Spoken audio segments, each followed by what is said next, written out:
Thank you to all members of the public, councillors and officers who are joining us for today's meeting.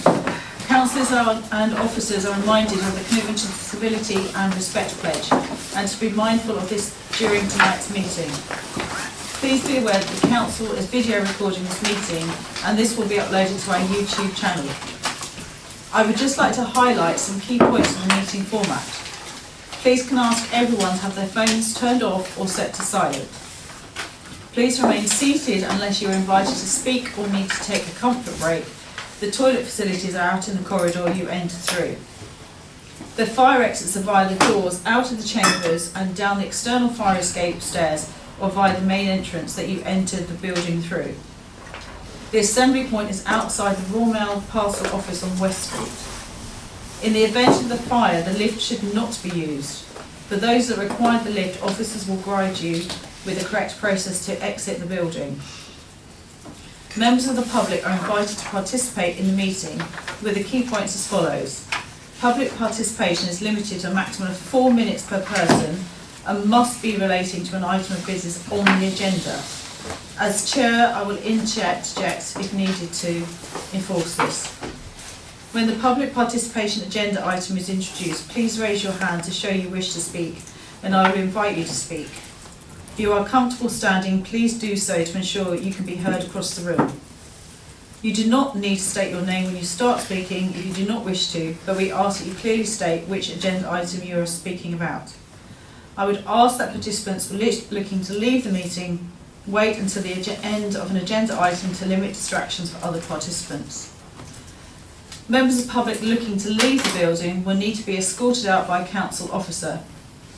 If the meeting goes into confidential session, a short 2-minute break will be held to allow members of the public to leave. To all present, please remember to show respect to others in the meeting and avoid interrupting where possible to enable others to follow the meeting. If any councillor feels concerned about any aspect of the meeting or discussion, please clearly state point of order. I will then gesture for you to elaborate. If anyone present is felt to be behaving unacceptably, they can be ejected from the meeting by resolution. Thank you for listening. On behalf of the council, I would like to thank everyone for attending this council meeting. Right, agenda item number 1, apologies for absence. Thank you, Chair. So we have apologies for absence from Councillors Dubas and Councillors Horrow, but in their substitution we have Councillors Bristow and Councillors Matthew joining us this evening. Number 2, disclosure of interest. To deal with any disclosure by members of any disclosure of pecuniary interest and interest other than pecuniary interest as defined under the Seaford Town Council Code of Conduct and the Localism Act 2011 in relation to matters on the agenda. No? Thank you. Number 3, public participation. To deal with any questions or brief representations from members of the public physically in the meeting room in accordance with relevant legislation and Seaford Town Council policy. Do we have any members of the public who would like to speak? No. No? Okay, thank you very much. Then on to agenda item number 4, which is the Assets and Facilities Update Report. And this is to update the committee on progress and actions relating to the Town Council's assets and facilities. Thank you. Since this report was submitted, we have a couple of updates within it for you. So point 4, the bus shelters. Barn rise has been inspected. The shelter glass panels have been replaced and quotes are being received to repaint the shelter following this works. Other shelters are looking to be rescheduled for us to inspect and any maintenance done as required. Point 13, I think, is Herders House. Officers have now engaged estate agents for the property to be placed upon the market. Point 9. Point 9, sorry, I got that point wrong. 15.3, the toilet cleaning tender has now been issued. All the updates are for noting, but I welcome any questions from the committee. Do we have any questions? Councillor Meek. I have a comment, Chair, but I don't know if it applies to this item or not, but considering Sharon's just mentioned Hurdis House. I would just like to point out, I wasn't at the emergency extraordinary meeting where the decision on Hurdis House was taken, but it does say somewhere in the report about the fact that officers would be looking to investigate what community space we need in the town. And I would just like to say again my dissatisfaction with the outcome of the full council decision, because our strategic plan specifically itemised that we would be looking at what community asset or what community infrastructure or spaces we might need. And I would just like to put it on record that I think it's extraordinary that the council has decided to investigate getting rid of Hurdis House, which is a communal asset we already own, and we've actually paid off the debt on it. So I just wanted to put that as my point of view, because I feel it's a strategic an omission. I don't feel we should have done this before we investigated, as our strategic plan laid out, that we would look at what community spaces we needed. So I just wanted to put that on record. Thank you. Thank you. Any further questions? Councillor Honeyman.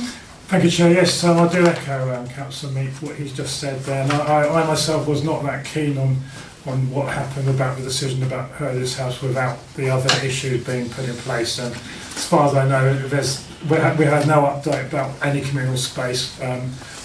But what we currently own, like review, but we don't generally use it as a communal space. It's a golf course and a bar, effectively. So, but for the community, we don't essentially use it as a space anywhere. We're probably one of the few, just to by the by before I finish, we're probably one of the few town councils of this size where we don't really own a community centre anywhere, either us or the district council. So again, for the record, it isn't really ideal to be in this situation in case, for example, we lose this particular building for any reason 5-10 years down the line. So I'll just again, I'll do echo what's happened, and I'm disappointed, but we are where we are. The council overall voted to dispose of Hurdis House, but so we have to obviously go with their decision, which I'm sure Councillor Meek agrees with me on that. Thank you very much. Thank you. Any further questions on this? Yeah. Sorry, Councillor Moore Raymond. Yeah, I'm just wondering if this Sussex County Council is still pushing us to be responsible for all bus shelters. I know it cropped up last year. It's a little while ago. Through the Chair, I've received encouragement for us to take over one bus shelter in my time, which we pushed back and asked why we would take responsibility for it, given that we don't have responsibility for highways or buses, and no answer to that was forthcoming. But they've only ever asked me about one specific bus stop, but we do own 5 or 6 from historic agreement. And the other on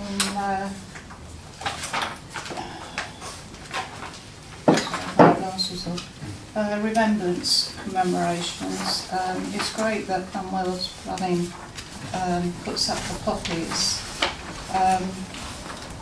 Can we ask them to put them the right way up and also not sideways on? There were a lot of comments about it. But if we can, ask them, a lot of people probably don't realise there's a right way of placing a poppy. But if that can be done for this year, thank you. Councillor Bristow? Yeah, thank you, Chair. I'd just like to ask a question about item 17, which is the tennis courts and the preparations to advertise for a tennis coach to operate at the Salt tennis courts under a 3-year agreement. To my mind, this somewhat crosses over a little bit into our open spaces agendas, but I know that we had been talking about broadening the remit of the activities that may be possible at the tennis courts, as there were some restrictions in the early days to do with their usage and so on. I just wondered whether officers could tell us a bit more about that versus this 3-year agreement, and whether indeed the idea is to keep them solely for tennis for 3 years, or with the SOLS development plan and the other things that have been spoken about at committee in the past, whether we're still looking at perhaps broadening it to other bracket related sports. Thank you. So at the moment the LTA won't let us use those tennis courts for anything else other than tennis. We have had various conversations with them, suggested various methods of use, and where we are still paying a loan with them, it's not acceptable within our terms. With regards to the tennis coach and the SOLS redevelopment plan, the 3 years does fit with the timescales within the strategic objectives for any changes that we may want to look at, that then that concession licence would be finished if we were wishing to do something different in that area. Can I just ask for clarification, Chair, please? I just wanted to know when it's expected that we'll pay the loan off, because I was aware that we had restrictions, but my memory was telling me that perhaps they were coming up for lifting soon, but perhaps they aren't. So if you could clarify the timescale, that'd be great. Yeah, as far as I'm aware, it's not soon, but I would have to double check the exact date. Thank to you. give you. Thanks.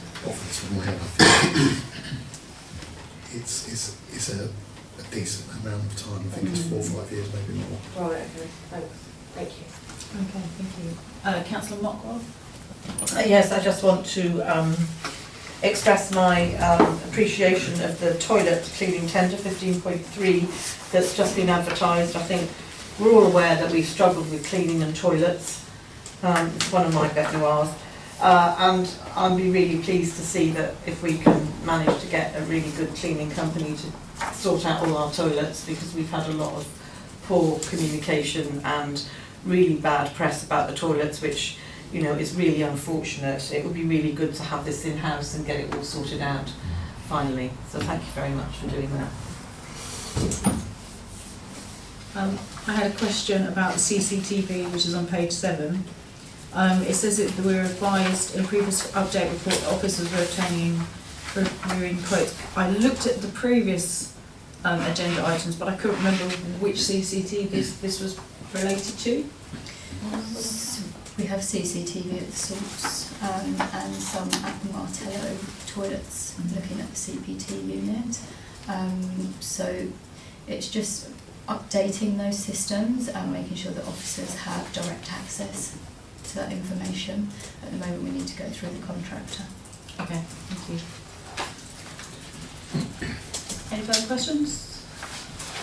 Right, we are asked to note the content of the report. So can I have a proposer, please?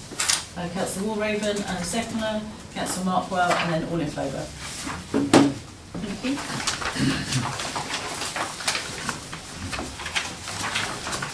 Agenda item number 5 is to inform the Assets and Facilities Committee of incoming expenditure up to the 31st of January 2026. Thank you, Chair. So find in Appendix A the latest update for that period from the 1st of April 25 to the 31st of January 2026, and I welcome any questions or feedback. Any questions? Oh, Councillor Dunn. Yeah, do you need me to stand? If you don't, if you're Yeah, not okay. okay. This is page 21. It's the swimming pool. The £10,000, I know actually we don't spend it unless we're asked to spend it, and it doesn't technically roll over and build up, it's just there. Can I check why it's not in earmarked reserves? I don't think it ever has been, has it? Has it always been in general? Yes. Can you jog my memory on the history of, because I can. it's county councils, isn't it? The building, I believe? Yeah. Because it's the school. So it's. Do we get any feedback from it? I think probably. Thank you. Sharon, do you want me to pick this one up? Yeah, because it seems one we've always paid it. Yeah, so it was for Seaford Town Council to help provide the provision to the community, and it's an old agreement where it was agreed that it was budgeted for £10,000 a year to help with any remedial works for the pools to stay open for the community. If I just add to that, Yeah. is myself and Sharon have had a number of conversations regarding this. We can't find any historical agreements that back it up, No. and one of my jobs going forward is to challenge that agreement. Yeah. Councillor Bristow. Thank you, Councillor Dunn, for bringing up this topic. I think I have asked at a previous meeting, possibly not this committee, about the swimming pool, and I know that I've emailed in as I'm technically meant to be the outside body rep for the Town Council to the swimming pool, but I've never been to any meetings, or indeed I don't think we've fully bottomed out, although officers have made some progress, to this £10,000. I'm also a regular user of the pool, and I'm aware firsthand and from speaking to other users of various things which could be improved, and also through my district councillor role I'm aware of some other types of improvements that will be going onto the building. So I think now would be a really good time to try and further this and see whether that money could either be put to good use or budgeted differently for the Town Council to put to other good use, and I'll be keen to be part of that. Thank you. Any further questions? Councillor Markborough. Yes, just drawing attention to page 22, number on 140, the lifeguard hut at the top of the page. I just wanted to ask whether the cost of the lifeguard hut at the moment will carry forward for the following 12 months. Whether that's, 'cause it's, Let me just check. or whether that's the expenditure that you've had for actually fitting that hut out for the moment. Through the chair. So we spent £6,252, I think that is, Yes, at the beginning of this current financial year yes, to provide it with electricity and water. yes. That's a one-off cost. Right. Going forwards, if the lifeguards want to keep that each hut, there will be an ongoing cost, but that will be the loss of rental income that we could have made from renting it out to a resident who wanted to hire it from us. Not, do you have that cost or? I don't have it No, to not hand, to hand, but that's all I right. thought they but- still had. do you know the cost per? I don't know if you know I the don't- cost sorry, per I litre. but we had it in the papers for the lifeguards. Yeah. But I Yeah, can't okay, remember. that's fine. Okay, thank you So very much. it's not 6,052, but there will Going be some forward, but ongoing it- cost. Yeah, so that was a one-off payment. Thank you very much. Thank you. Any further questions? Right, we are asked to note the contents of the report. So can I have a proposer, please? Councillor Rutland, and a seconder. Councillor Ali, and then all in favour. Thank you. Agenda item number 6, to present options for how Seaford Town Council can continue to recognise Armed Forces Day and to seek approval for the revised approach.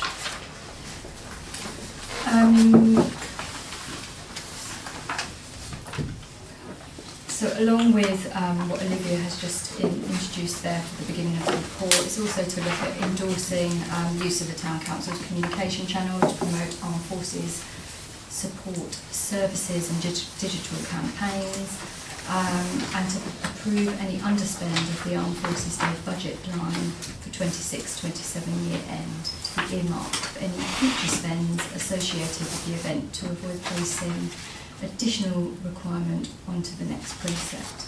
I welcome any questions from the committee regarding this report. Councillor Raven. Yeah, I think this is good for the town. As you know, I've chaired the Armed Forces Committee. I mean, it was good in its day, but the last 2 or 3 were very poorly attended by the public. And once the parade was over, everybody sort of disappeared. It's a lot of work, and especially now that Eastbourne is so big, because at one time Eastbourne didn't have like a full day events, and that has really taken it away from us. So we're still recognising it, and you know, you never know, one day in the future it might come back. But at the moment, it's like everything. It's the same people who do the hard work and stay from the first thing in the morning to late in the afternoon or early evening. So yeah, I recommend that we go for this option. The only other thing, when you want to raise the flag, you say for a week, is it from Monday to the sort of the week before or the week after Armed Forces Day? Through the chair, I think we'd have to double check to see which would be the best way round. Yeah. So we can do that. Yeah. Thank you. Councillor Matthews? Oh, who was first? Sorry, Councillor Dunn. Councillor Dunn was first, sorry. Thank you, Chair. I just want to say that, you know, this is very sad that we have to do this, and it was good to hear from Councillor Walraven how you feel about it as well, because I know how long you've been involved in this and the time that when I first moved to Seaford, this was a massive event. I mean, I've road closed it, I've lit a pit here, I've stayed there all day long, I've given the hours to it, and it was a really good event, but unfortunately COVID came and things. We're in the 21st century, we've got very different views now, but to me it breaks my heart that we're going this route, but I can understand the reasons why. But thank you anyway. Thank you for all the hard work that was put in by Councillor Walraven. Thank you. Councillor Matthews? Also echo what Councillor Dunn said and Councillor Walraven's contribution to the Armed Forces Day. My question was for Peter actually, because I'm glad to hear. It's just possibly to think about the accessibility and the ease of use, the updating of the website, and whether that will make any impact or affect the Access to the promotion of the website, event. I'm going to pass over to Daryl for that, if that's okay. Okay, my apologies, don't worry, apologies yourself. Yeah, so Seaford Town Council website, work on the updating of that, so it'll be a brand new website, starts on the 12th of March and will probably take around 3 months to complete kind of process, but in terms of accessibility, that's the whole reason for the change in it. And there are a number of other features being added to that process as well, so yeah, there's some positive stuff. I think we'll have the Seaford Golf Course as the first version that you'll see in terms of what that website will look like or what it will look like for, going forward, and then the new Town Council one will follow in the next 3 months or so. Thank you. Yeah. Thank you, Chair. Just in addition to obviously, who mentioned COVID? I think Councillor Dunn did. But obviously we had the other major celebrations like I've forgotten the celebration now, VE Day celebrations, and what was the other one? VJ Day. VJ Day, and the various celebrations in a lot of ways sort of around about similar times to Armed Forces Day. It was always felt that we couldn't basically find the money or the resources to actually do both types of celebrating, hence the Armed Forces Day did sort of get dropped a little bit for a little while at the same time. But I can see why the larger towns probably maybe got more facilities and a bit more backup and resources to sort of back them up. And I mentioned one at Worthing I went to a couple of years ago, just happened to be at Worthing on the Armed Forces Day in the afternoon, and it was very significant. I can see why it was you know, the town as big as Worthing, which is actually similar size to Eastbourne, isn't it? So that was quite a big event all day. So very organised. That's a good way to saying it. So I was pleased. But thank you again anyway, Councillor Ward, for all your effort in it all. Thank you. Thank you. I'd also like to echo my thanks to all the officers who were involved in the Armed Forces Day. Having attended two whilst I was mayor, there's a lot of work that goes into organising those events, a massive amount of work. So I think the officers need to be congratulated, and I think this is just how things have evolved now. And there was less and less people coming to the Armed Forces Day, but if everyone's going to Eastbourne, where there's more going on, but you know, we need to say how much work was involved, and this decision certainly hasn't been made lightly. But I have to be, I feel very reassured that Councillor Walraven is happy with the proposal. Right. Thank you. Any other further questions? Right, I'm going to propose that we take the recommendations all together. Is that okay for everyone? I'm just going to read them out. To note the contents of the report, to approve the revised approach to marking Armed Forces Day as set out in this report, to endorse the use of the Town Council's communication channels to promote Armed Forces support services and digital campaigns, to approve that any unspent in the Armed Forces Day budget line of the 2026-2027 year end be earmarked for any future spends associated with the event and avoiding placing additional requirement of the next precept. Can I have a proposer, please? Councillor Walraven and a seconder, Councillor Markwell. And then all in favour. Thank you, that's carried. Agenda item number 7. To present and review a review of the trial of daily beach hut hire and consider the pricing proposals for 2026. Sharon. Thank you. There's lots of recommendations listed for this report, as you'll see here. So I would like to just welcome any questions from anybody. Thank you. Any questions? Councillor Meek? Thank you. Yeah, I mean, generally I think this is a good idea to continue with what you've got and make it as user-friendly and open as possible for people. I just had a question as to, you say in 1.4, these years show a reduced expenditure due to not including concession hut costs and therefore not being directly comparable. But I just wonder, the income has gone down over the 4 years. The expenditure obviously has gone down because the income's gone down, but why has the income gone down? I just wonder if the initial kind of euphoria of having beach huts to hire has kind of waned and now they're not so popular, and I wonder if that is the case, how we can kind of encourage people to uptake more. Since COVID, they have been slightly declining, and I think it was probably more popular just after COVID when people weren't travelling so much. There was a lot more bookings, people were taking advantage of holidaying at home. So we have seen a bit of a decline. We have been discussing how we could look at marketing the huts better with a small marketing budget on social platforms to see whether we can have a better uptake with those in the format. And to see, whether we can attract some more hirers. Thank you. Councillor Bristow. Thank you, Chair. Question carrying on from that thread, Sharon.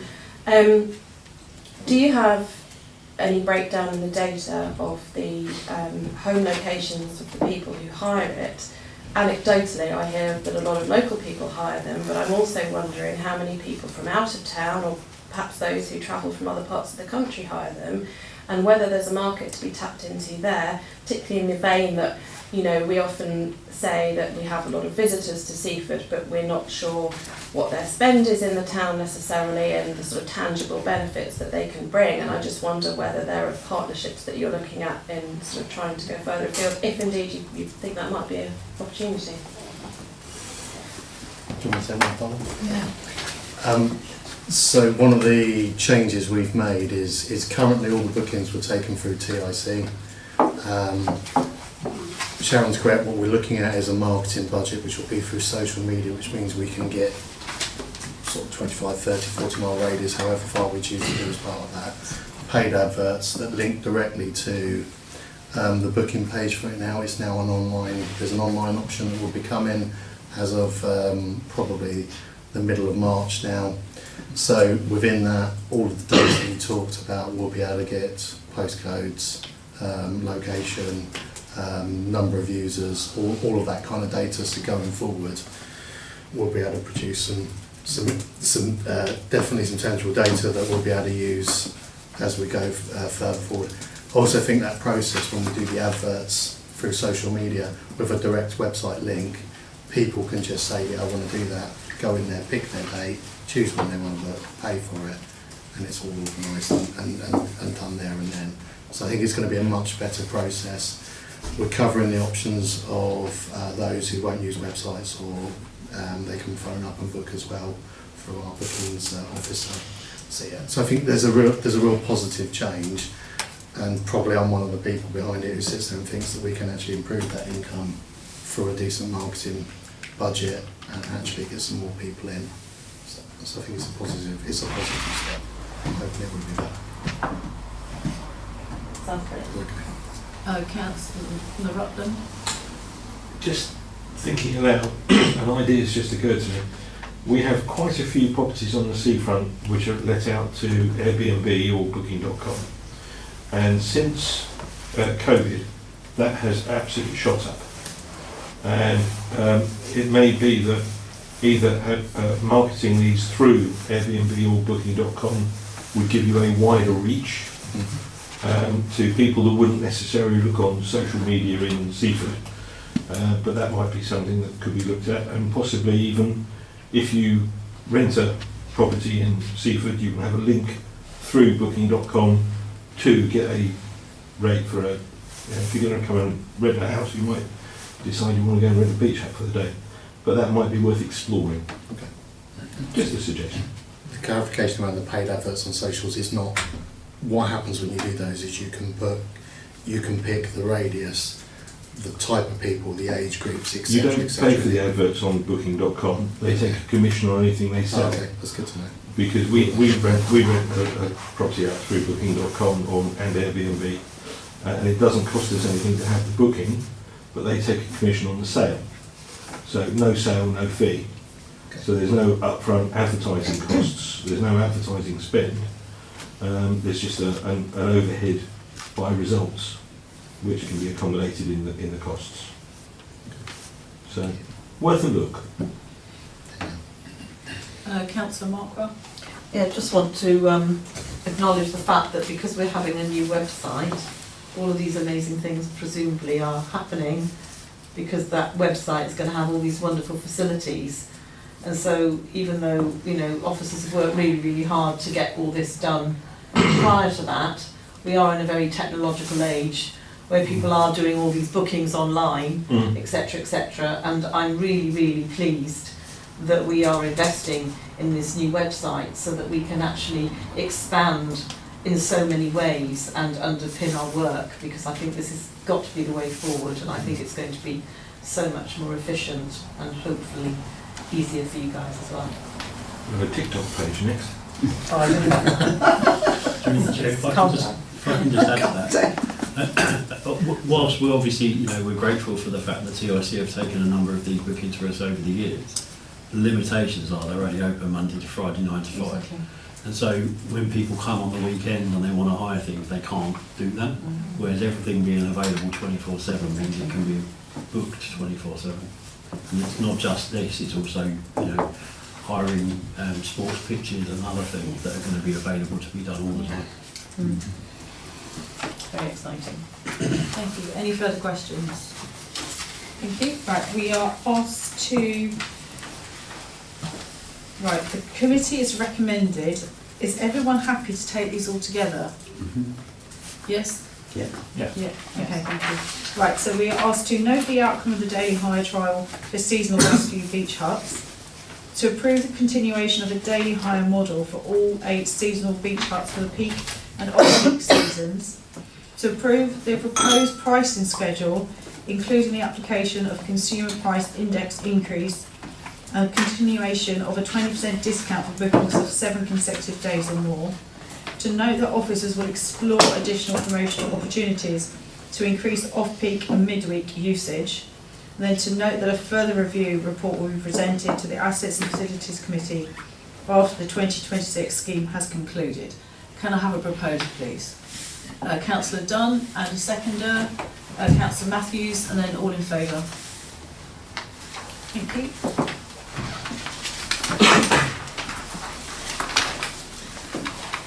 Agenda item number 8, which is the proposal for a land train on Seaford Promenade, agreeing in principle to present a proposal to introduce a land train to Seaford Promenade and seek the committee's agreement in principle. Peter. So I did receive a number of questions through the chair before the meeting. I did send them out this afternoon, but for those who haven't been able to see their emails this afternoon, I will just quickly go through those points.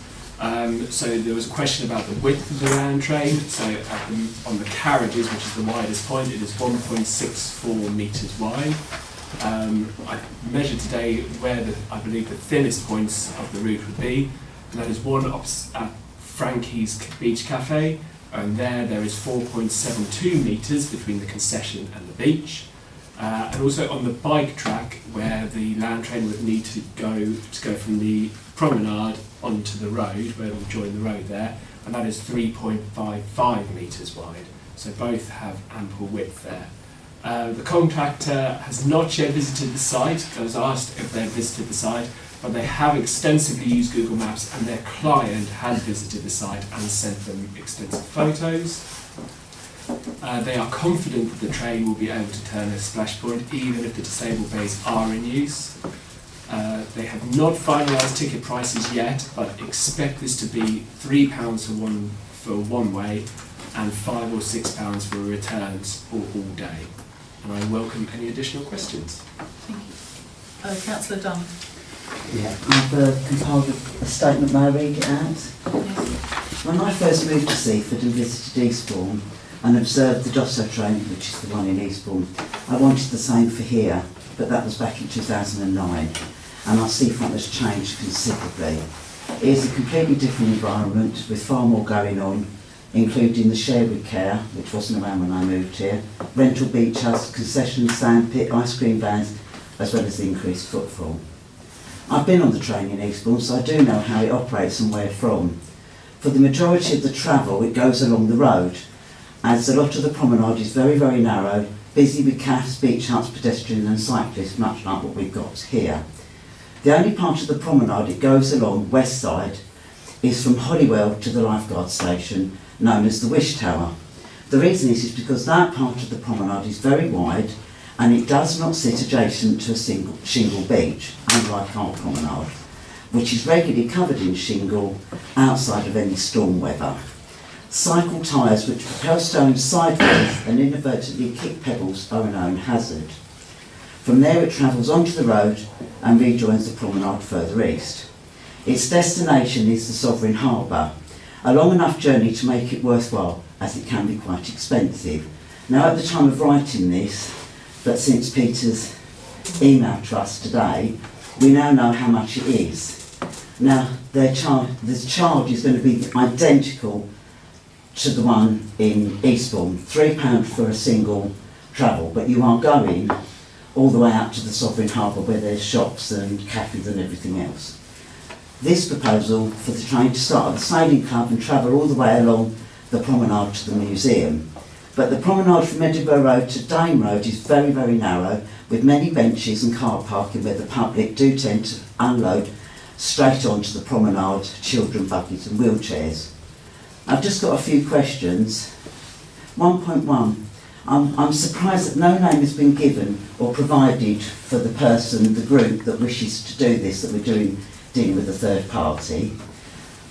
Number 2.2, the turning point at the Sailing Club. As far as I know, and this has been raised by Councillor Dubas, we do not own that part of the promenade, so will permission need to be sought by who does own it, the Sailing Club. 2.2, a stop on the promenade opposite Dane Road is a very difficult area to cross to access the town centre. There is also the ice cream concession, which on busy days will have long queues.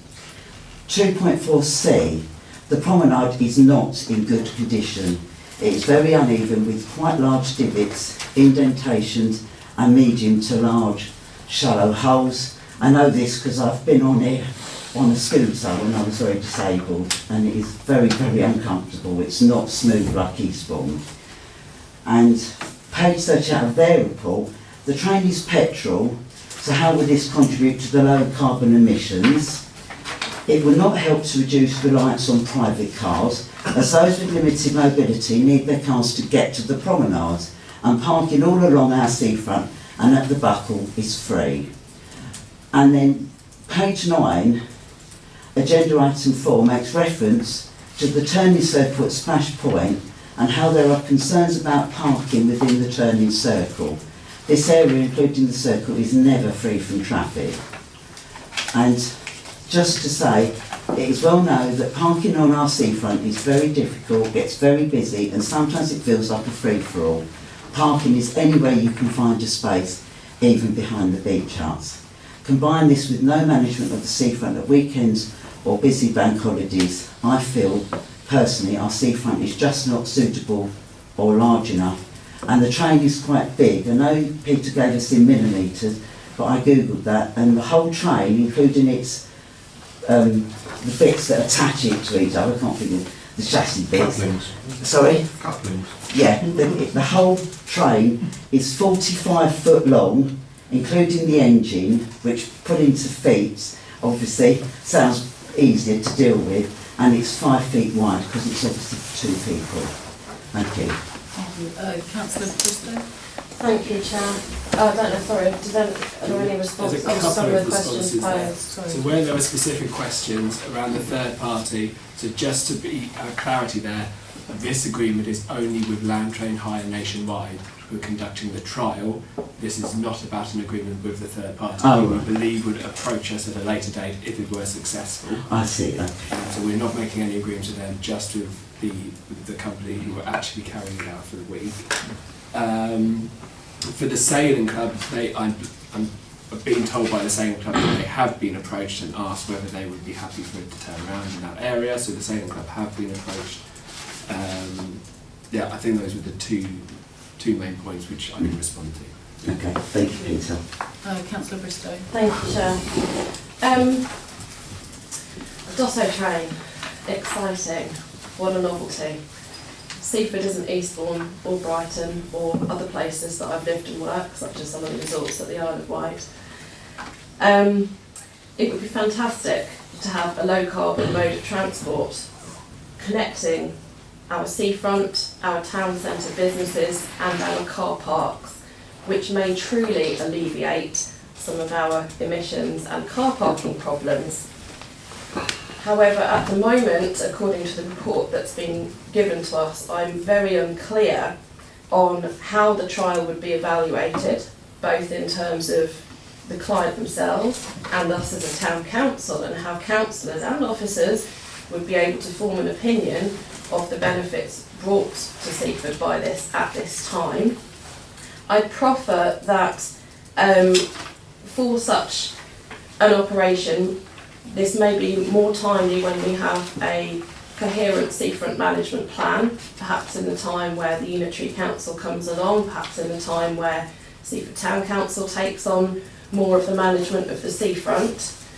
Having read the points on why Land Train would add value to Seaford, I'm in distinct disagreement that it would actually provide much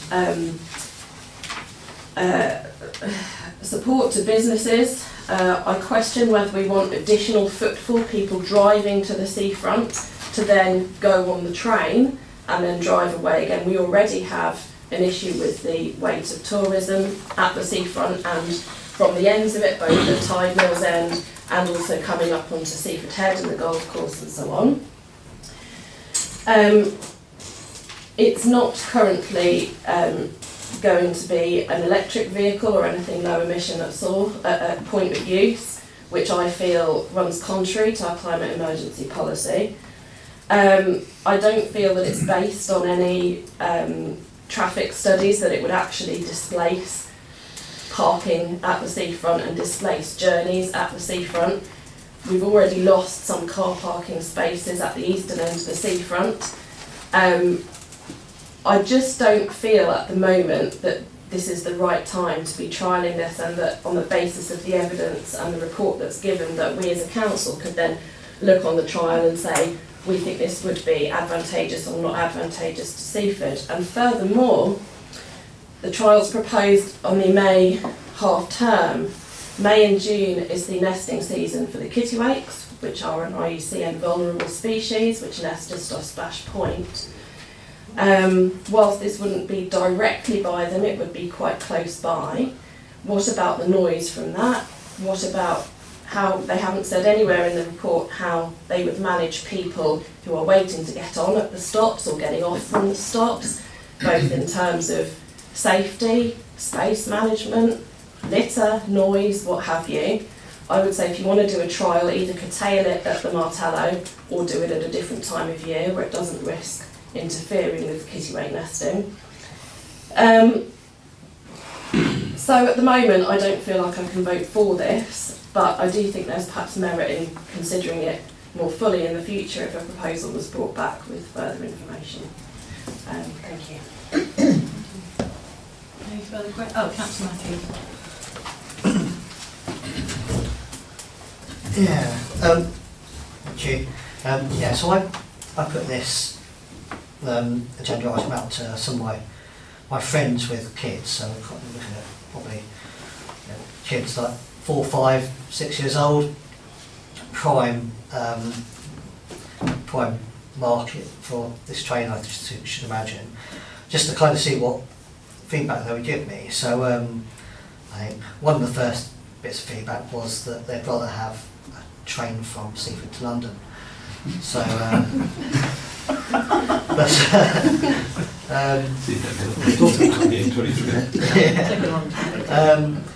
but I think that the general feeling was that Seaford might not be ready for this idea. They thought that the promenade would be quite crowded with walkers and dogs, cyclists, space would be limited in places.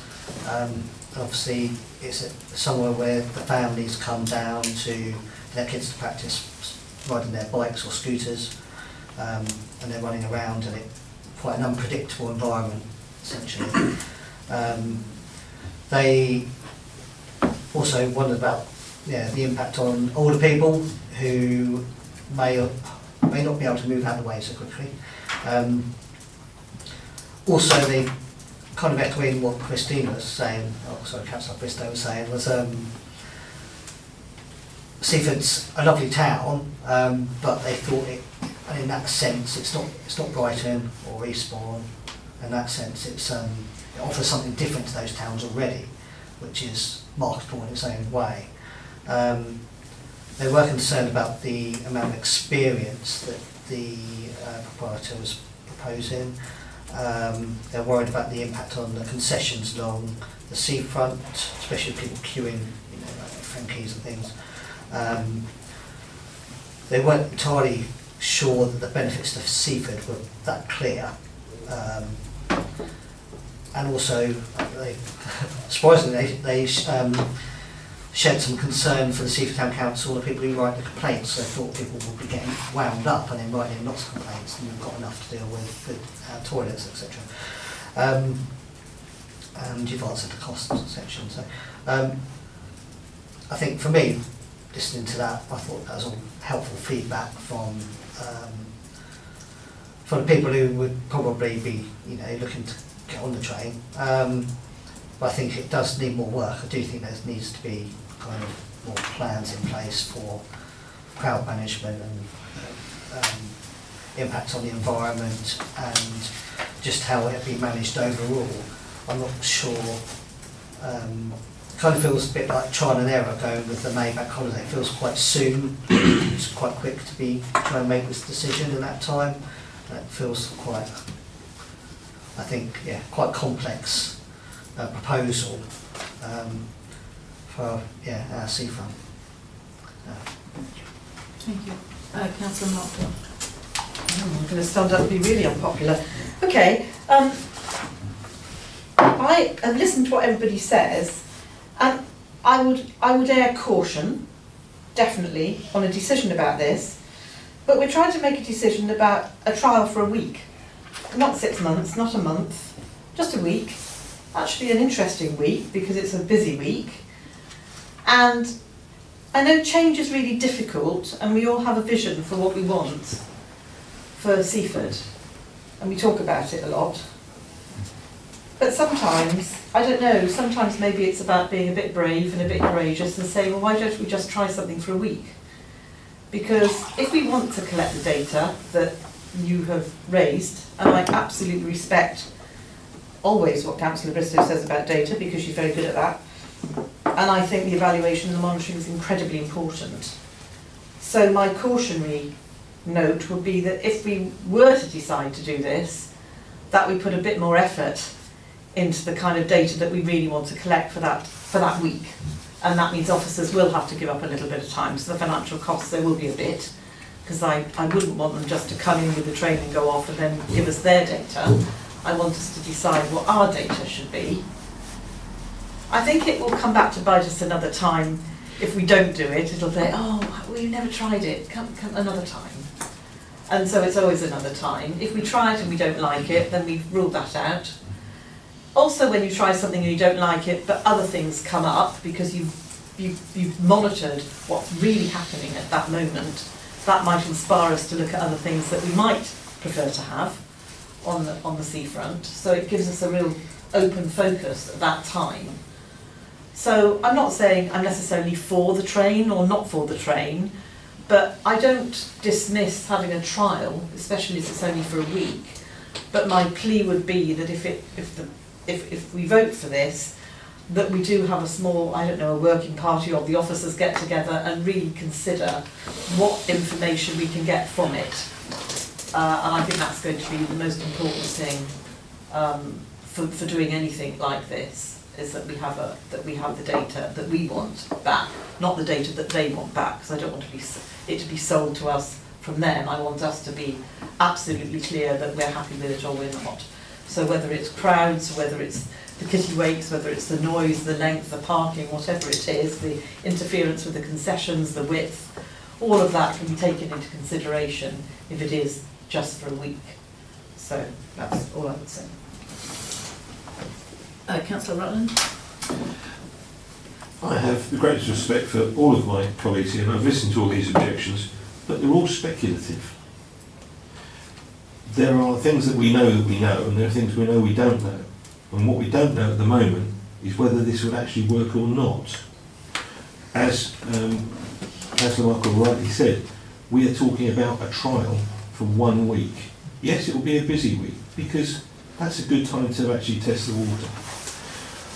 I think we have nothing to lose by trying it, and actually everything to find out. Because if you want to find out how something works, you do need to try it. Otherwise, we're just guessing. So actually, the point of a trial is to find out, and I really think,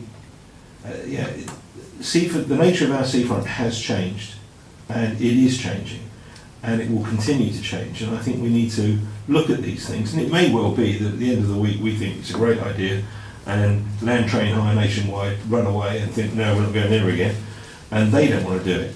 But we have nothing to lose by giving it a try, and I think we really, really should.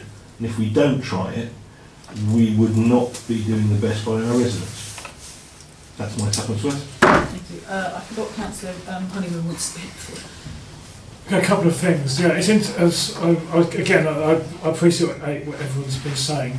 I mean, ideally, I think it'd be nice if it was an E-train from this trial, but it doesn't look as though it's going to be. So that would be one aspect. I think would be great. Yeah, the seafront always has been changing. Historically, if anyone wants to look up the assembly rooms, they used to be down there, but they got pulled down. I am going back a bit now. So there's various things that Seaford have come and gone. Massive hotels, they've gone, and so on. I digress. And it's not going to be a Vauxhall Railway 2, whatever happens. So we're not. It'd be nice to have a Vauxhall Railway 2 or Daddy Longlegs thing along the seafront. That's not going to happen either.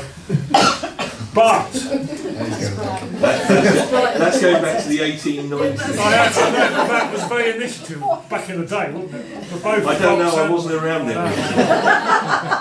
But I'll defer to you. I agree with Councillor Bristow. The east of Martello Tower and the cafe, all that goes around all there. I think it'll be harder. That part is a harder bit even in the trial, it's going to be hard for it to do. That is a harder part. I think the west side balance is easier, even though it's got some narrow pitch, it's all the way along really. So, and as Councillor Martin says, we're talking about the trial. If this was the whole picture, we'd have to have a much bigger amount of information in front of us for us to make a decision. We're talking about the trial. And we're doing it on a busy week, and we might as well have a go. It could be a wet week, so we don't know what's going to happen. So The trial will give us the information that we need. exactly. Right, Councillor Bristow was next. I think Councillor Meek was actually Yeah. possibly Oh, before sorry, me, I but I've only haven't- got a sorry, I short point, so I don't know whether I should. No, I'll go for a Councillor Meek. short point. I'm to speak for ages. Time now. Yeah, my points were about a trial, and I think further to what Councillor Rutland has said, normally I'm one for taking a risk and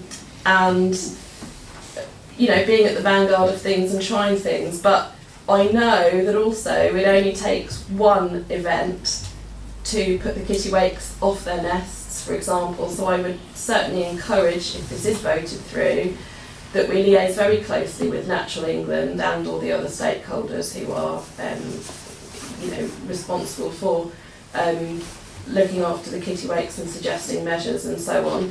And of course, it's not just the train; it's the secondary effects of the crowds and so on and so forth. And I would be a lot more comfortable if the trial wasn't during their nesting season. So yes, the trial is very important, it's important to be brave, but the trial is only worth doing if you get the data by which you can then successfully evaluate whether it's advantageous or not in the long run. There's no point doing a slapdash trial and not getting the data you need, because that's a waste. So that would be my contribution. Thank you, Chair. I'm very torn with this one because I don't want to, squash enterprise in the town, and I think anything, we don't want to squash commerce. And someone coming up with an idea is always good. However, I agree with very much of what has been said. I absolutely agree with Councillor Bristow that you've got to evaluate it. And I don't see that we can afford officer time to evaluate every day for 10 days or whatever this is going to be, the effects of this. And I don't think as councillors we're going to be down there every day evaluating. What we have to understand is this is a commercial venture. So the commercial people are going to do their trial, and then they're going to say whether it's worth doing from their point of view. Because that's what they're after. They're after making some money. They're not doing it for the good of Seaford. They might put everything in their report to say this could benefit Seaford in so many different ways. And it might do. A lot of people might find it very enjoyable. But we as a council have to evaluate things on behalf of our residents.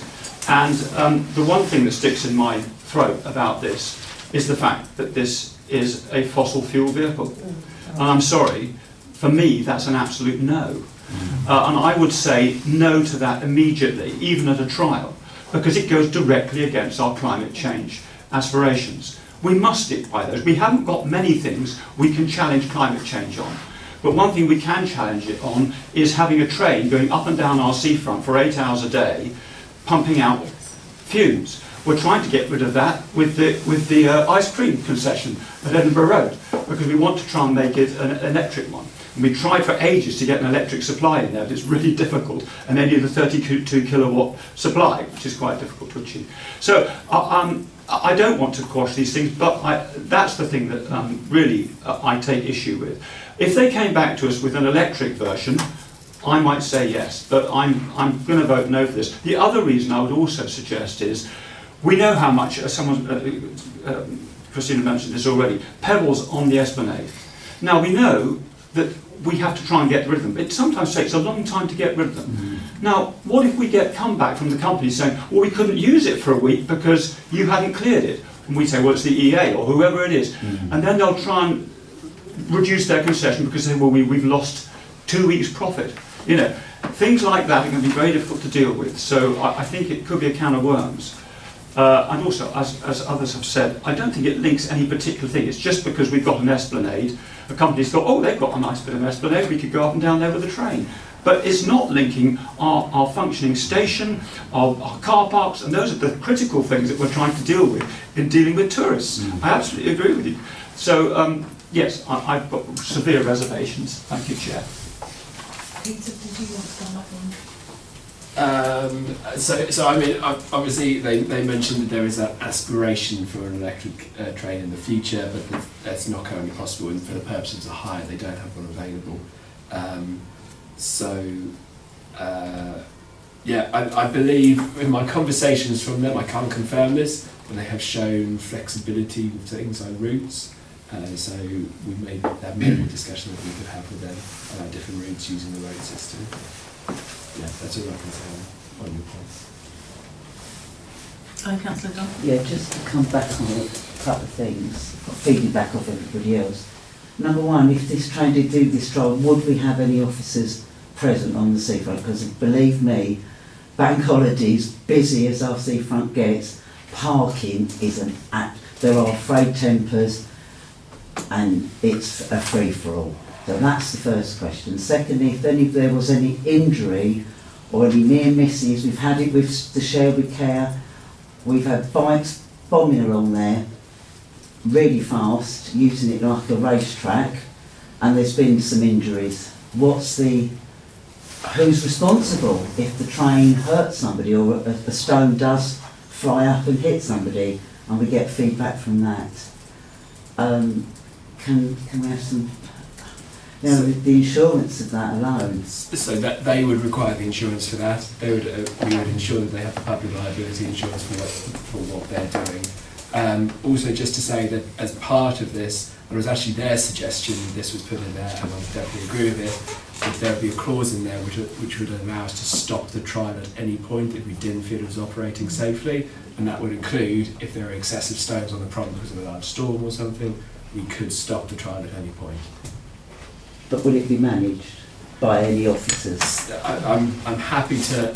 I can't say that we would be there every single day. We definitely can commit to that, but I think that we would be doing inspections of it and checking the operation.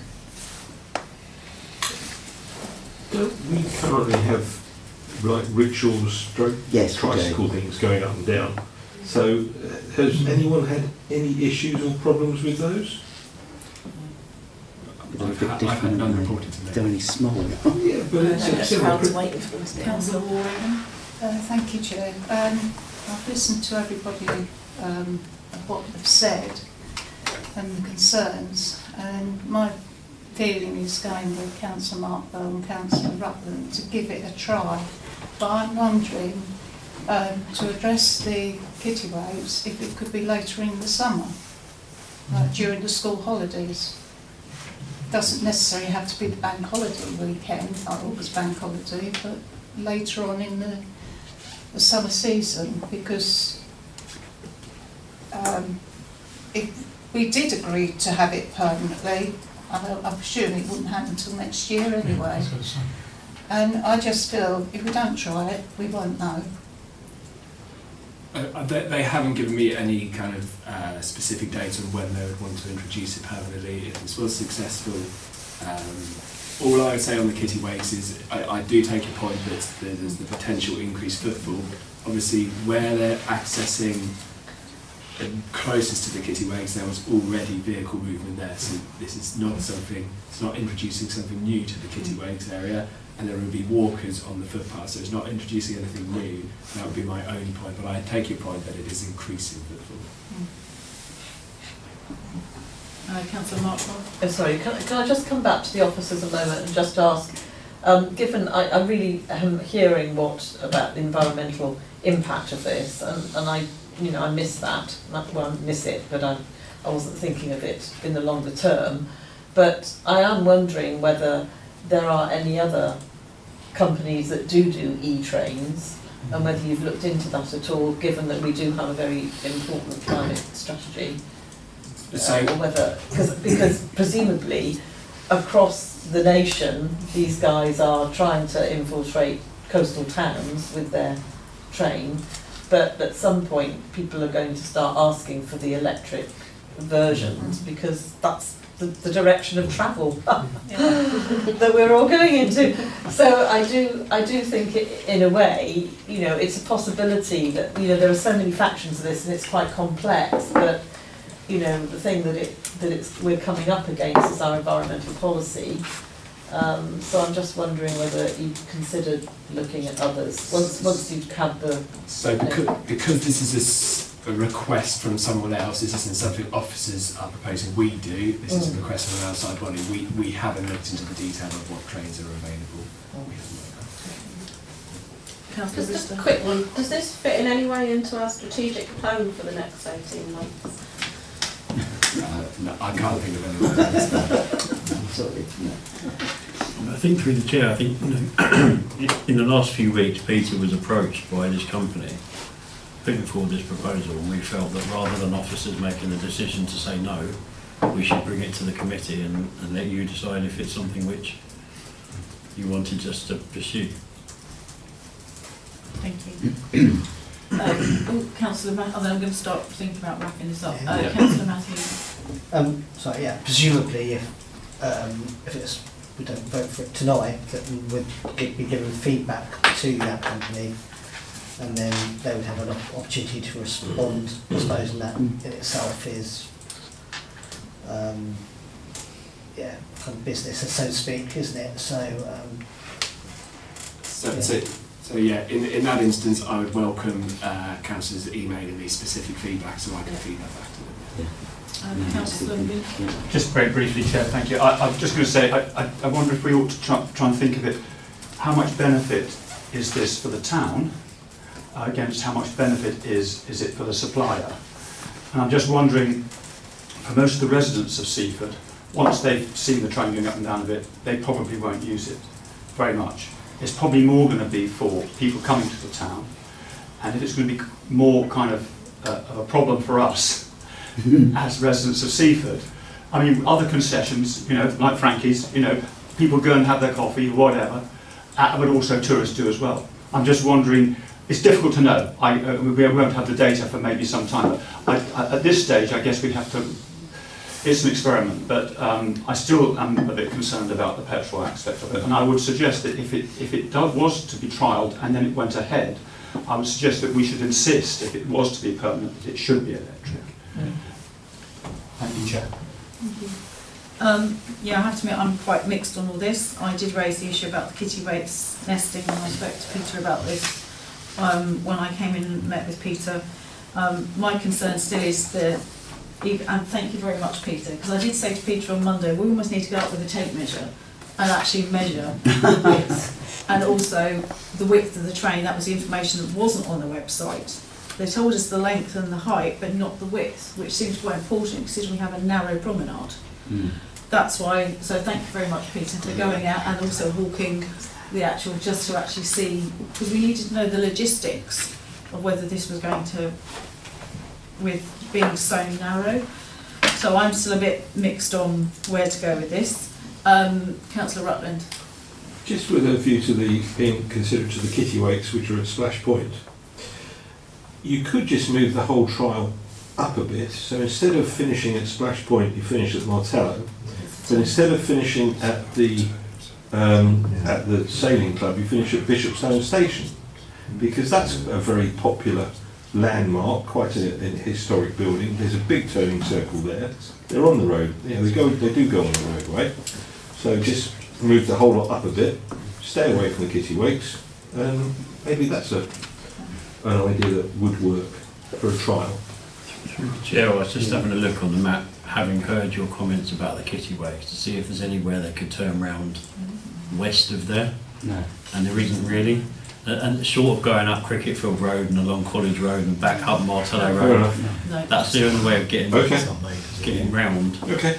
And I think that's probably why they've identified Splash Point, because it's somewhere they can turn it round. Fair enough. Councillor Bristow, and then I think we'll go to the Yeah, vote. just a very quick point. Earlier on in the agenda, in the main sort of first item report, I think it's part 4, item 7, it said that the town council does not own the land east of the southern junction of Cliff Gardens. It's currently unregistered, and the county council are going back to review the situation. And I know that was slightly in the context of other things with the hatching and the parking and everything else. So I just wonder, are we actually at liberty to give them permission to do it if it ain't our land? So yeah, within the paper there are two things that the people they would need to seek permission from, and that is East Sussex County Council for the highways and also the Environment Agency to use it from. So that will be part of it, and that's part of the rights in principle, because they will still need permission from those two organisations. Through the chair, it's commonly believed that that piece of land is an orphan.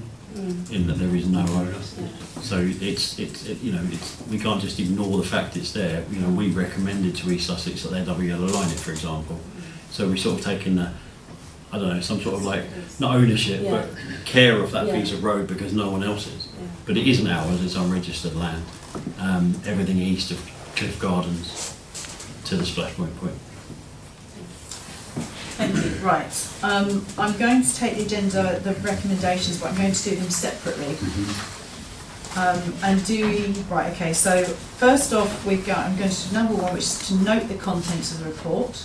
So can I have a proposer for that, please? We're just noting Councillor Dunn and then seconded Councillor Markwell, and then all in favour. Thank you. Then, then number two, to provide the committee's agreement in principle with a proposal for a temporary licence to operate a land train for a trial period in May 2026. Can we have a proposer? Councillor Rutland and a seconder. Councillor Walraven. All in favour? 4. 4. Okay, and then those against. Okay, that has fallen. So I won't go any further. Alright. I'm just reading. Because if that's fallen, we don't need to do 3 and 4. No. It's over. I don't agree.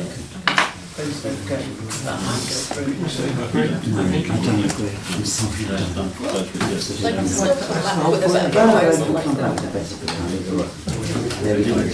That's done. Okay, thank you. Right. Then on to agenda item number 9. To present an updated and revised events policy rebranded as the Bookings, Hire and Events Policy for consideration and recommendation to full council for adoption. Sharon. Thank you. So the policy has been revised, rebranded and consolidated for bookings, hire and events. This has been undertaken jointly by myself and Darryl, Deputy Town Clerk. Any questions from the committee may be answered jointly.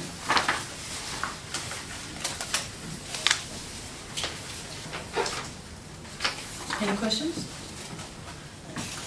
Councillor Bristow? Yeah, thank you very much for the work that's gone into this. I think it's quite extensive, I'm sure, behind the scenes. Going in, it's a large chunk of what we do. I'm really seeking some clarification, I suppose, between we have a fitness licence, which fitness instructors and groups can apply for, and then we have things which are events and mini events and so on. And we also have some not-for-profit and charitable organisations who sometimes want to do things. Sometimes those things are big, sometimes they're very small. But, for example, next month, East Sussex County Council is promoting, and I think we have also passed on details of the Fit for All Festival to our various sports clubs and groups and what have you at the Salts and the Crouch. What would they fall under? Sometimes it's a little bit of a grey area in my mind as to whether that's something they would need to hire or whether it's a fitness licence for a one-off because people are taking part.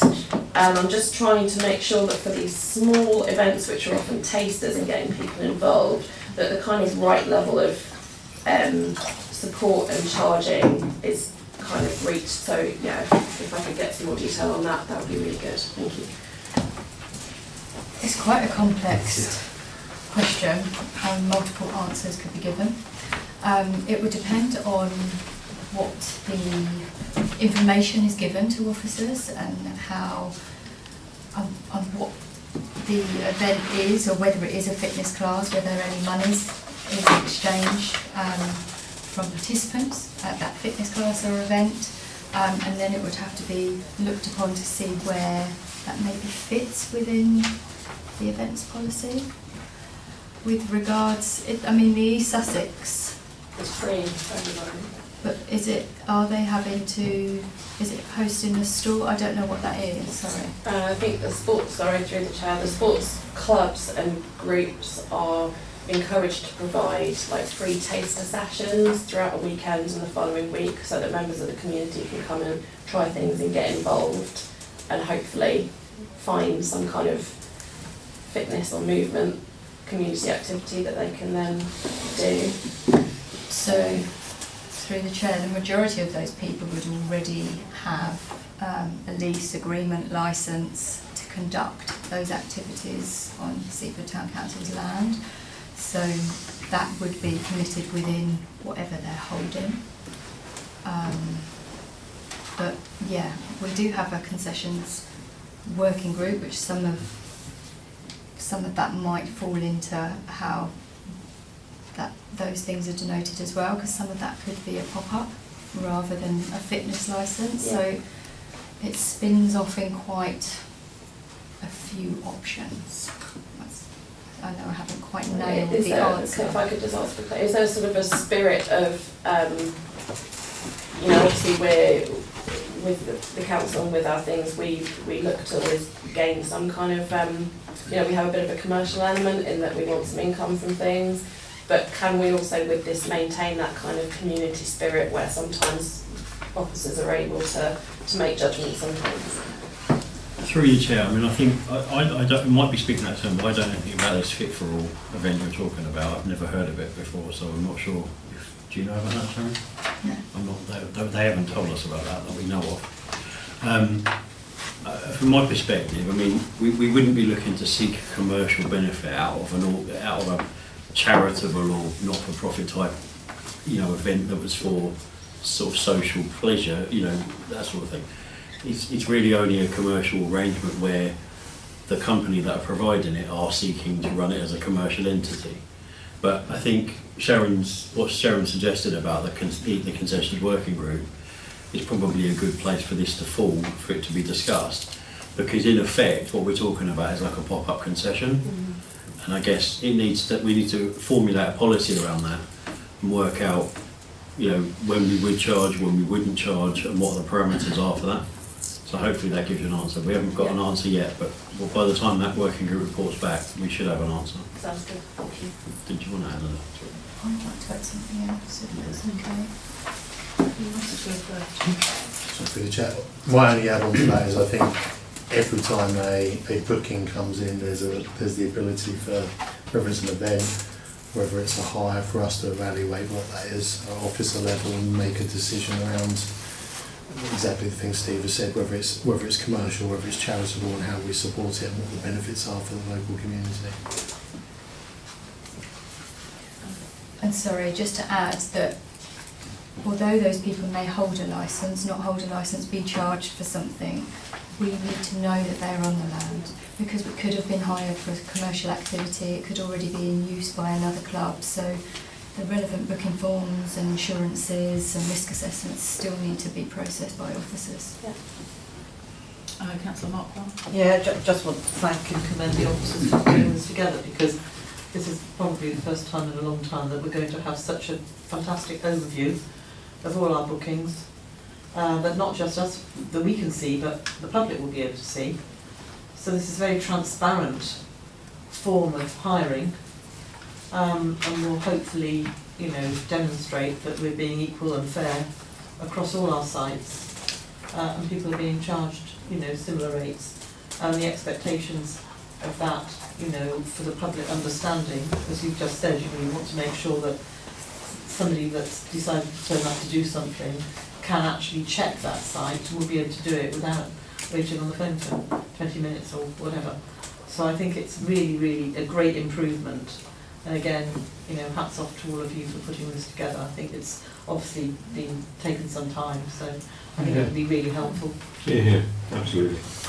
Any further questions? Thank you. I think also it would certainly be good, because also residents will be able to see, which is what residents have mentioned many, many times over the years, especially with the Crouch Gardens. They don't know what's happening and when. So this means they'll be able to look on the website, they'll be able to see, which will make life a lot easier for everyone. So this will be good when it's up and live. Thank you. Well done. If everyone is happy, is everyone happy for us to take all the 3 recommendations together? Yes. Okay, so number 1 is to note the contents of the report, to recommend the revised bookings, hire and event policy to full council for adoption, to recommend to full council that the town clerk be instructed to update the mayor's portfolio as required to ensure there is no contradiction regards to town council events, brackets, section 11 of the bookings, hire and events policy. Brackets. Can I have a proposer, please? Councillor Meek and a seconder, Councillor Rutland, and then all in favour.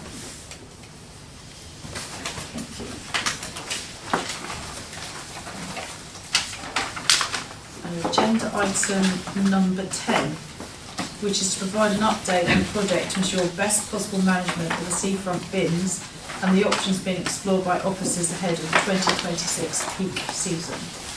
Could I just, at the point of order, Chair, I haven't had this agenda item because I didn't receive it this afternoon. I understood it was given out this afternoon, so I haven't been able to look at it, so I won't vote on this. I don't think I've got enough time to read it now. So, as detailed in the paper, we were only informed relatively recently that Lewis District Council would not be able to empty the big belly bins and the 1,100 litre bins. This, they gave the reason, is due to them not having the right equipment available and the lack of staff provision. So we were hoping to be further along in the process at this point, but obviously we now need to source somebody who can empty these various options.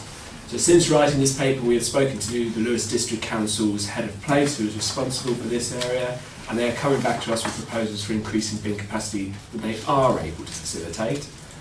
Alongside this, we are approaching other potential contractors to get quotes for undertaking this work, if Lewis District Council are either unable to or are too expensive to do.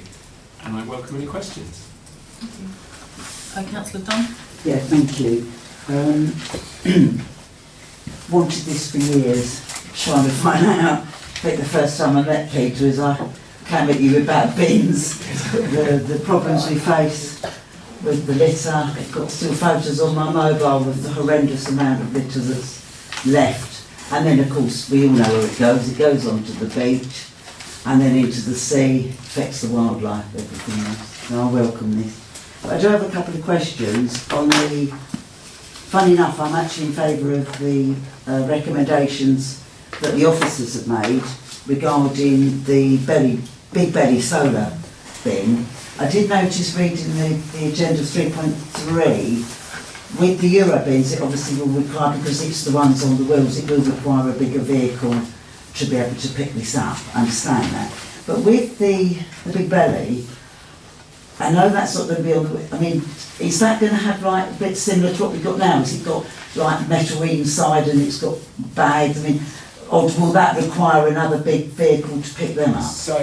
Or empty them? So it requires a specific type of vehicle. I believe it's not quite as large as the kind of the large 1100 ones, but you still, because of the weight, because you've got the amount of compacted waste in there, yeah, because it's a bit bigger. It can't be lifted by a person like you would a bin bag. So they do need a specific vehicle to be able to do that, and that's why Lewis District can't currently do that, because their current fleet of vehicles can't do that. So that's why we are approaching other suppliers who may be able to facilitate that. Yeah, and the other question is, will they be, because at the moment they're about are we still operating on 3 times a day through the summer to empty them? Is that still the same, or has it gone down again? As part of this ongoing, we are undertaking an audit currently of all our bins, and we are looking at how often they are emptied. My understanding is the current arrangement, and I'm looking at Sharon to confirm this, is that we are empty once a day usually, and then twice a day in the peak season, and then up to 3 times a day on weekends in the peak season. Ah, right, so they've changed, right, yes. But Lewis District Council can't always empty the bins at the weekend. Why? So they are having difficulties recruiting enough staff who are willing to work weekends. So that is the current. It's not that they aren't happy to do it as an organisation, but they can't get enough staff to do it. Yeah. So they are currently trying to recruit more staff to be able to do it. Through the chair, there have also been instances where they weren't able to drive the vehicle along the prom, Yeah. and so they just didn't do it. Yeah. What, due to the busy period? Right, okay. Right, okay. Councillor Rutland. Yeah, sorry. I would just say, in light of Peter's opening statement that he's waiting for more information, maybe we park this subject until he has the more information and bring it to the next meeting where we can actually debate it with all the right information. But the next assets meeting isn't till July. Yeah. Okay, but We do- if we haven't got all of the information now and there's things he's waiting for, As I said, we were hoping to be further along in that, Absolutely. have an option, but unfortunately... we're supposed to do lots of things, but we are where we are. If we haven't got all the information, So this is why we changed it to an update report instead of okay, yeah. I'll be And updated. we potentially could bring it to full council and bypass A&F, so we would have it before the That summer. sounds like maybe a more constructive course. Right, who was first? Councillor Mott. Yes, I just wanted to echo what Councillor Rutland has said. I'm feeling slightly nervous about this. I think it's really exciting to have better, bigger bins. It's an issue we've been debating for a long time. But I haven't got any photos. I don't know what the bins really look like. I feel that we've got restrictions from the emptying side of it that you're not aware of. So we could vaguely agree something and then find that it would cost us much more to empty. So I do feel that it's a good paper to have brought to us, but clearly we haven't got enough information. I would be quite happy for it to come straight to full council, having looked at it at this point and being aware of it, if we had a lot more information and it was kind of clear on the options, and maybe with photos. Yeah, and that's why we did have photos, but that's specifically why I just asked you to note the contents of the report on this occasion. Councillor Bristow was next. I've been really interested to read this, and I'm really glad that things are progressing with the consideration of different options. I'm aware that Lewes District Council did a trial. I'm not sure how much in conjunction that was with STC, but it was certainly along the promenade from the Martello to Splash Point early on last season with some larger bins. I don't think I've ever seen the results of that trial, and I wonder whether that's been reported and whether officers are able to summarise that and say how that's fed into this work. I'm kind of hesitant slightly because I know that there has been a theory for a long time that if you put a bigger bin that you'll just end up with more litter and the same will come. However, obviously in the report it's reported that the District Council have said that actually no, there is some sort of critical volume going on Seaford seafront to merit larger bins. So I hope that a happy medium can be reached, because as much as I would always prioritise having a receptacle for waste so that it's not unsightly, harming people, wildlife and what have you, and microplastics going into the environment, I would also be uncomfortable with whacking great big bins that would dominate our seafront, because I do feel that visually that may not be the best. So it's good to see sort of some medium options that could be a happy medium between them. I just wanted a bit of a steer as to the results of that trial and how you might see that affecting. Would it also be the frequency of the bins that we have, not as in how far away they're spaced, because sometimes they seem to be quite close to one another and in other parts of the seafront quite far. And also, does this piece of work take into account the bins that are provided at our concessions?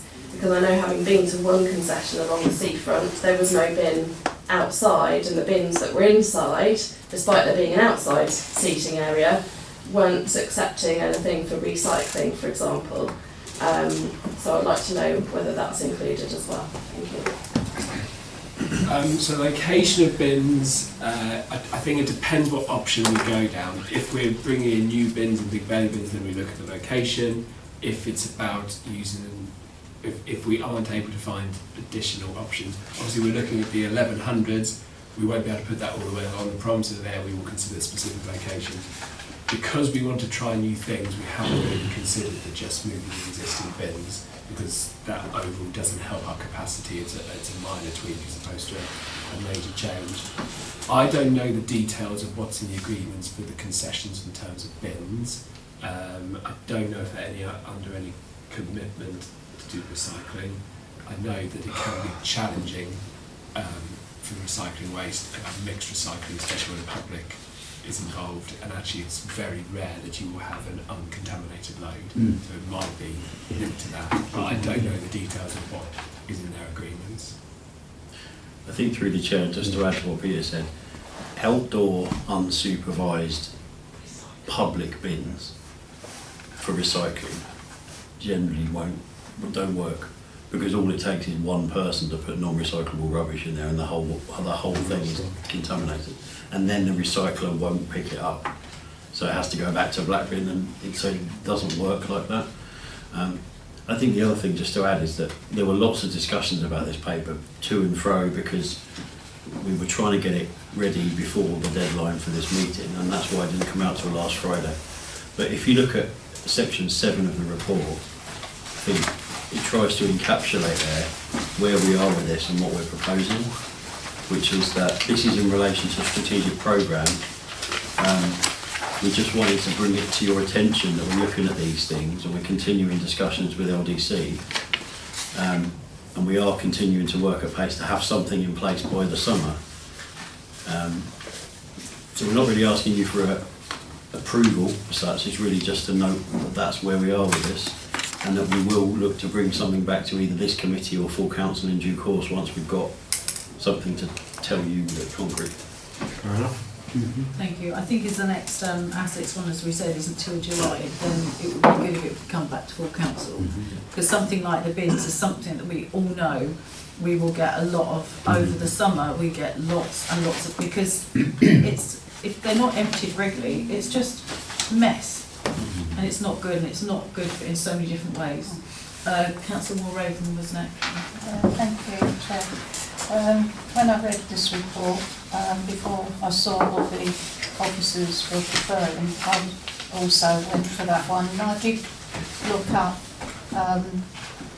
what the big belly bins are, and like at Bournemouth and Croydon, where they found that the collections were less because it was compressing the waste. So and then you can have it on a trial. So my leanings is for the big belly bin, because it comes with recommendation from other councils. So I think it might suit our seafront, and it's seagull proof. Yeah, thank you. Thank you, Chair. Yes, a couple of things here. So the audit in Seaford, I don't know, is that just the seafront, or was that on our other sites as well? So obviously what might work at Seaford might not necessarily work at our other sites, so that's something to think about. I hope if it goes to full council, there'll be less, it'll be narrowed down by then, so we won't have about 6 options, so it'll be narrowed down by the sort of options we've got. I'd like to know what the other nearby coastal towns have got, as opposed to just Eastbourne, or what are they doing Brighton Hove, for example? I don't know. It's a large town, but I'm sure it's not too difficult to find. Or even do a visit. The boundary's not too far away. Salting is the boundary. And what else was I going to say? No, I think that's it. There's a bit more costings. I think there's a little bit of costings here, but if it goes to full council, there'll be a bit more costings with it, hopefully. So just to go through those points, so this paper is directly in reference to strategy 3.3, which is specifically seafront bin provision. So this doesn't include the other green spaces, which we're not currently looking at. In reference to other coastal towns, we can tell you Brighton use the big belly bins extensively. I think they do sometimes at peaks also use 1100s as additional, but their day-to-day bin is big belly. And I think Eastbourne have some of those as well. I have seen them on the seafront. And yes, once we bring this to full council, it will be a Be a bit more fully, narrow, yeah. fully costed, including how much it's going to cost us to empty them as well. Okay, thank you. Thank you. Councillor Councillor Matthews. Yeah, I just want to thank you for all the work that's gone into this. I thought it was really interesting read actually. And yeah, I think it's hopeful. I think kind of captured, like you say, was what we want to achieve from the strategy. So I hope we can put it together in time for a full council meeting. Would we need an amendment for the full council? Or not? Would you just take it? Amendment of what? Amendment to take that to the full council. No, I mean, the action on this paper is actually just to note the contents of the report. Yeah. It's questionable whether or not even a full council it needs approval because it falls within the budget and is part of the strategic plan. Okay. But obviously we like to keep councillors informed of what we're doing and what we're proposing and what things are happening, and if there is anything which falls outside of the strategic plan or the budget, obviously we would bring that to full council for approval. Yeah. I also had one other query before I sit down. Barbecues, I'm just aware that people use barbecues whether we like it or not, and they put them next to the bins. Are they, what are the risks of barbecue? If a barbecue goes in one of these, well, is that pretty clear? We'd have to double check, but they would be on a trial. Yeah. So obviously, whilst we're having a trial, that won't be at the cost for Seaford Town Council. I can't imagine it's any more dangerous than sticking it in one of the bins we've already got, to be honest. And I know it is a particular issue with the 1100s as well, because it's easy to chuck one in or just empty one in, and then you've got a big bin full of waste that goes out. I know Portsmouth has specific barbecue bins. Yeah, I was just wondering whether that's worth considering in certain places as well. But, Councillor Dunn. Yeah, just to say, sorry, Councillor Matthews, yeah, we had a few bins burned down in the past. Fire brigade had to come out. That was the old bins, or town bins, and they do burn very quickly with the barbecue. 7.3, you mentioned that you could look out to external contractors regarding it. If we come back to full council, Peter, can we have some more feedback on costings on that? Because that might be a way, as we're moving into new territory, by 27, 28, with the new council set up and us maybe becoming bigger and taking more on, that we actually do look into this. Absolutely. I think the more we're looking into this, it's likely there's going to be a change in the cost to us for doing this new bit of bin provision, and therefore we feel as officers we should be testing the market.